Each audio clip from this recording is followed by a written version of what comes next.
El Centro Cultural de CCM en Albacete ha albergado un más que interesante encuentro bajo el título Modelos Sanitarios, Presente y Futuro, componentes de alto nivel. El exconsejero de Sanidad de Castilla-La Mancha, Fernando Lamata, y el exconsejero de Sanidad del País Vasco y ex asesor de Barack Obama en materia sanitaria, Rafael Bengoa. A ambos les ha agradecido Modesto Belinchón su presencia en Albacete para hablar sobre algo que importa mucho en el PSOE y que ha subrayado será parte fundamental nuevamente de su proyecto de gobierno. Yo creo que una vez más queda clara no solamente nuestra intención, nuestra voluntad de seguir apostando por una gran sanidad pública y de calidad, sino además también por intentar recuperar, ahora que estamos en este proceso preelectoral, intentar recuperar esta sanidad de calidad que ahora vemos cómo se está perdiendo en Castilla-La Mancha. El programa electoral del PSOE no es otra cosa que un instrumento para seguir modificando, cambiando y mejorando las condiciones de vida de los hombres y mujeres. Condiciones de vida, servicios y derechos de los hombres y mujeres de nuestra ciudad y de nuestra región. Y ese es el objetivo de esta jornada. Y por lo tanto, qué mejor que ese proceso de recogida de información, de sugerencias y de aportaciones pivote sobre estas dos personas que son grandes conocedores y grandes especialistas en la gestión y en la realización de una sanidad, como digo, de calidad, gratuita, universal y que nos ha dotado a todos de más derechos y más dignidad. Rafael Bengoa ha señalado para situar el Estado sanitario español su enorme fortaleza a pesar de lo que está sufriendo y, eso sí, la conveniencia de impedir que siga haciéndolo. Hay que dejar de entrarle al sistema actual.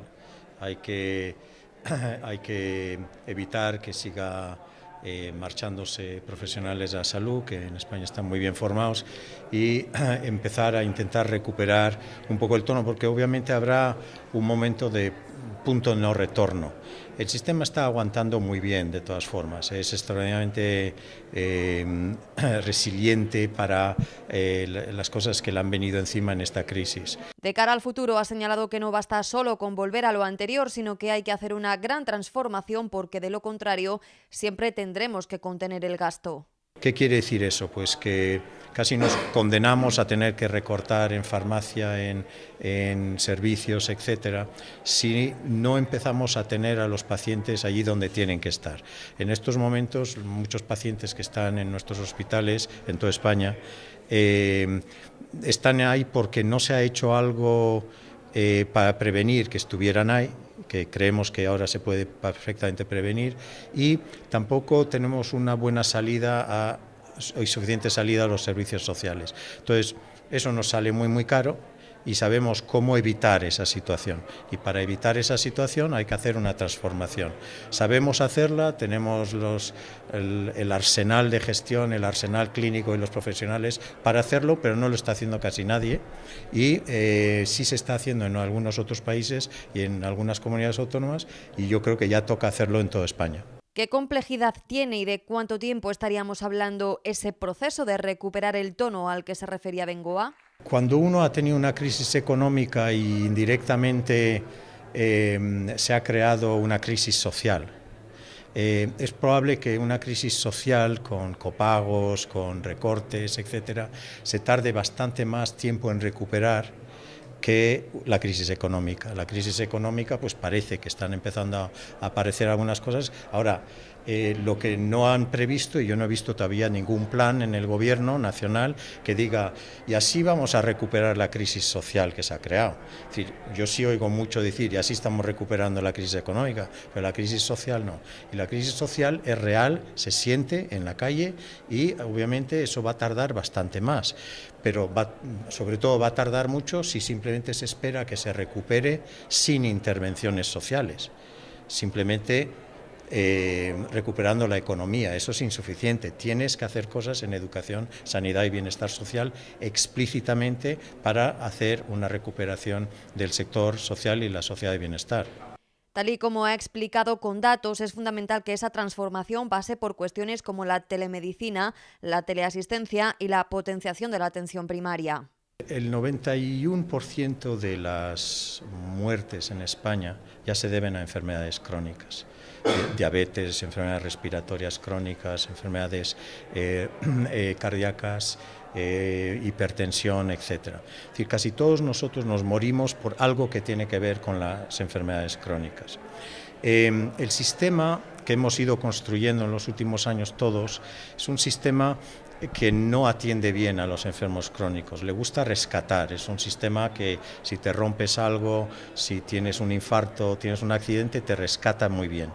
Pero a los enfermos crónicos que tienen una enfermedad toda la vida, lo que les hace falta es que estemos acompañándoles durante el resto de su vida en la gestión de su enfermedad, y eso no lo estamos haciendo bien.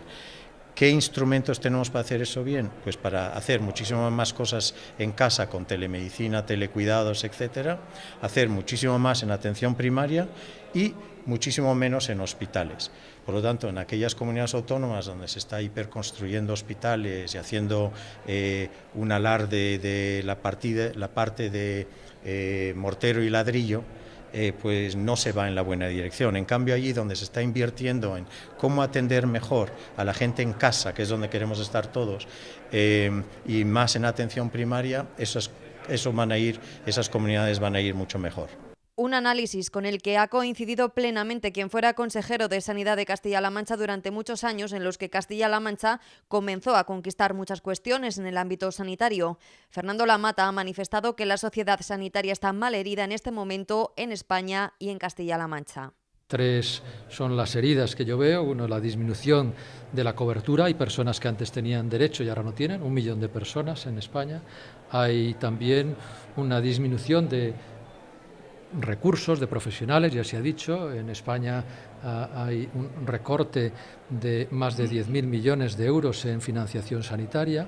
Esto ha supuesto poder pagar a menos profesionales su trabajo, y por lo tanto hay 80.000 profesionales menos, un recorte importante que hace que no se pueda dar la misma cantidad y calidad de servicios, más lista de espera, más presión, más disgusto. Y en tercer lugar, pues también un esfuerzo que se ha realizado por privatizar parte de la prestación de los servicios. Antes había un equilibrio bastante razonable, pero se ha hecho una apuesta por el modelo de concesiones a largo plazo que, a mi manera de ver, debilita la fortaleza del sistema sanitario público, lo fragmenta. Esas son 3 heridas que hay que coser y que no siga sangrando, porque si no se muere. Y después, a partir de ahí, hay que fortalecer y recuperar ese tono muscular que decía muy bien Rafael Bengoa, y él ha descrito bien las áreas: fortalecer la capacidad de la persona, el autocuidado, la gestión de los procesos de salud y enfermedad, en los modelos que nosotros hemos trabajado más de salud mental, esto es clarísimo, el entrenamiento de la persona y de la familia para hacer mejor el cuidado y prevenir una recaída, evita un ingreso, evita luego pues un desenlace fatal como puede ser un suicidio. Lamentablemente en España el número de suicidios en los últimos 2 años ha aumentado un 21%. Esto es gravísimo, y esto es porque hay un aumento de las tensiones, es verdad, un aumento de las situaciones que generan estrés, desempleo, etcétera, pero también porque hay menor respuesta, porque hay menos profesionales, tienen menos tiempo y hay menor proceso de entrenamiento de ese paciente, porque eso requiere tiempo, requiere programas de rehabilitación psicosocial, laboral, etcétera, etcétera. Por lo tanto, ese es un tema central. Coordinación entre servicios sanitarios y sociales, lo ha comentado muy bien y coincido plenamente, es otra de las grandes áreas. Aprovechamiento de esas tecnologías, aquí tenemos la infraestructura hecha, hay que transformar datos en conocimiento, en valor, y podemos hacerlo, estamos con la capacidad de hacerlo, y desde luego el poder recuperar la confianza de los profesionales sanitarios y sociales, porque es la base de una buena atención. Tienen que sentirse queridos, tienen que sentirse cuidados y tienen que sentir que vamos a recuperar la fortaleza del sistema sanitario público y de los servicios sociales públicos. Y si lo ven, también se comprometerán y seguirán apostando por una atención de calidad. Por lo tanto, son 4 elementos que yo comparto y que creo también que la sanidad española tiene esa capacidad de resiliencia y de aguante, pero el último barómetro del CIS ya nos decía, si en el año 2011 un 3% de la población pensaba que la sanidad era un problema, ahora, amigas y amigos, es el 12%. O sea, sigue siendo poco. Hay un 12% de personas que piensan que es un problema, pero antes era un 3%. O sea, el crecimiento ha sido muy importante porque se está erosionando esa calidad. Aguanta bien, pero no puede aguantar mucho más. Por eso lo primero es parar ese proceso y luego desarrollar toda esta batería de programas y proyectos para hacer una nueva sanidad y unos nuevos servicios sociales modernos y capaces de responder a estas nuevas necesidades.